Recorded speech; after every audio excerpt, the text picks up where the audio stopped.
NBC29 is taking an in-depth look at Virginia's parole system, what works and what may not. Some corrections industry leaders say the system is causing problems. Others disagree. 22 years ago, the Truth in Sentencing Act changed the system and required prisoners to serve at least 85% of their sentence before being considered for release. NBC29's Madison brings us part one of our series with how the policies impact prisons and jails. It's really increased crowding, especially at local jails. Corrections industry leaders say Virginia's prison and jail system is bursting at the seams.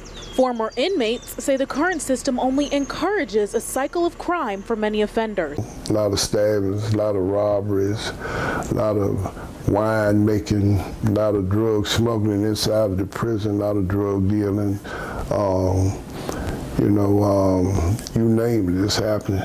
Truth in Sentencing aimed to close the gap between a sentence a person receives in court and how much time they actually serve behind bars. But it came with some unintended consequences that have transformed the criminal justice system in Virginia. The act was put into place under Republican Governor George Allen in 1995. Well, what we want to do is double the time that violent felons are serving in prison. Inmates could no longer get earned sentence credit. That's time given through complying with the Department of Corrections policies and procedures. And only a maximum of 4.5 days could be earned for every 30 served. The parole system that we have in Virginia is a fraudulent system in that when a judge or a jury sentences someone to 10 years or 12 years, they assume they're going to serve that time, and they end up serving just a fraction of their sentence. The Truth in Sentencing Act required criminals to serve at least 85% of their sentence. A question concerning the program 20 years ago. If you had to serve your full time, though, how many prisons you got? Well, what we want to do is one Allen couldn't answer. Now the question sits at the feet of Virginia's Department of Corrections. They say they don't have enough space to house all those prisoners. When the DOC gets full, you can't send your local jails to DOC anymore, so local jails get backed up. Colonel Martin Coomer, the superintendent at Albemarle Charlottesville Regional Jail, says the DOC is moving their overcrowded prison inmates to local communities and overcrowding the jails. It's really impacted us, more so I would think than even the Department of Corrections. The Justice Policy Institute reports local jails in Virginia operate at nearly 150% capacity at times, while state prisons are operating around 96% capacity. In 1980, Virginia had about 9,000 prisoners. By 2000, just 5 years after parole was abolished, prison population more than tripled. Today, Virginia's prison count still sitting at 30,000 because prisons are near capacity. That means more state inmates in local jails. Anytime you have overcrowding inside of a jail, it leads to more assaults. Thomas Jackson, better known as Zulu, grew up in Charlottesville. He spent 31 years of his life in and out of the system for drug-related offenses. They allowed us during those times in the earlier years, to basically police ourselves. And they dealt with any violations from that. They gave you enough rope to hang yourself. After parole went away, he says the inside looked a lot different. It was all these no parole guys there, 85%ers. And these 85%ers had the attitude of, hey, okay, no matter how I act and what little bit of good time they give me, it's not going to change my sentence that much. And they were really out of control. Jackson and Coomer agree punishment has little effect on behavior. These guys always don't respond well to sticks.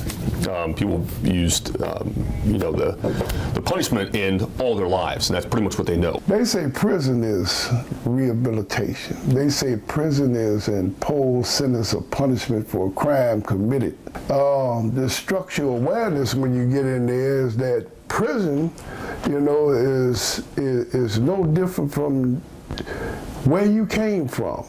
It makes no changes whatsoever in your life, if you opt into the system. That was NBC29's Madison reporting. While the former inmates and jail leaders we just heard from say truth in sentencing is hurting the correction system, others believe the measure is needed. Tomorrow at 6 in part 2 of our series, Madison introduces us to advocates who say this act is making sure victims of and witnesses to crimes get real justice. We continue to take you through our in-depth look at what Virginia's truth in sentencing law has meant to both sides of a crime and to taxpayers. Yeah, corrections experts say the law, which essentially abolished parole in Virginia, is filling our jails and prisons to capacity, and sometimes even more. They want to see a change, but supporters of the law say it protects victims. Now, in part 2 of our series, NBC29's Madison introduces us to advocates who say truth in sentencing needs to stay. Put it this way, I don't think that the person who killed my cousin or other violent offenders like that deserve to breathe the same air that I do. It is very easy for someone who's not going to be the victim of that crime to say, I think it's okay for someone else to have to pay that cost. But the impact on crime victims is routinely understated by people that propose lower sentences. Attorney and Republican Delegate Rob Bell is adamant Virginia's current system under the Truth in Sentencing Act, which abolished parole, needs to be kept in place. For some victims, like Lori Crawford, now a victim witness advocate, there's no dollar amount to be put on putting offenders behind bars and keeping them there. In December of 1989, she was 16 with her cousin and 2 other friends in a car on their way home from a party. All of a sudden, out of nowhere, we saw someone coming up to the driver's side window of the car and just shot in the driver's side window. In a road rage incident, her cousin Jill West was murdered in the back seat by a bullet that missed its intended target, the driver of that car. He got sentenced to 15 years, and he was up for parole after 3. And he was released, mandatorily released after 8. Because truth in sentencing wasn't in place yet, Crawford relived the worst day of her life once a year. You have to testify. Testifying is degrading. It's awful. The offender never felt any remorse for what he did to the day he was released, and that was what was in his files. It was what the parole board knew that, and so they needed me to come up there and say, keep him in. Until she says her words didn't matter to the parole board anymore. As a 19-year-old was in college at UVA and was having to take trips up to Atmore Drive in Richmond and relive this experience in order to just keep him in that additional 5 years. Before truth in sentencing, many violent criminals would serve less than half the sentence a jury handed down. A first-degree murderer would spend about 10 years behind bars and a 35-year sentence. A rapist, 4 years out of 9.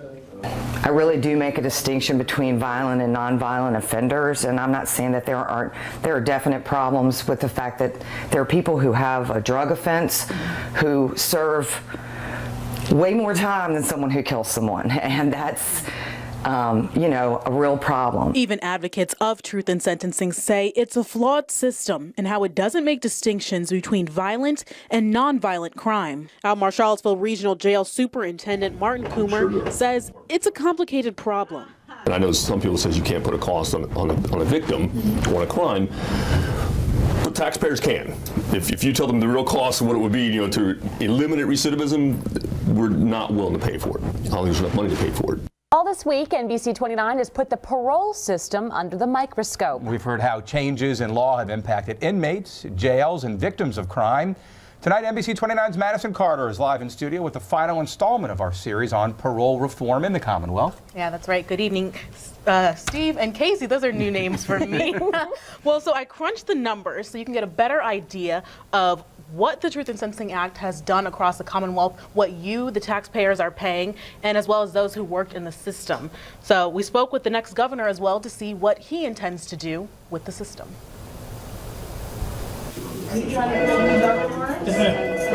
Today, nearly 30,000 violent and nonviolent offenders sit in Virginia's prisons and jails, and the cost to taxpayers keeps rising. You're not going to eliminate recidivism. Nobody is. The cost-benefit analysis is not there. The amount of money it would cost to do that, you would never realize that. Each prisoner cost about $29,000 to house in 2016.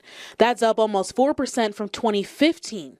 Taxpayers are spending close to $850 million for legislation that was put in place 20 years ago and is no longer bringing in federal grant money. Virginia lawmakers say they passed truth in sentencing guidelines in part because they were going to receive money from the federal government as an incentive for being tough on crime.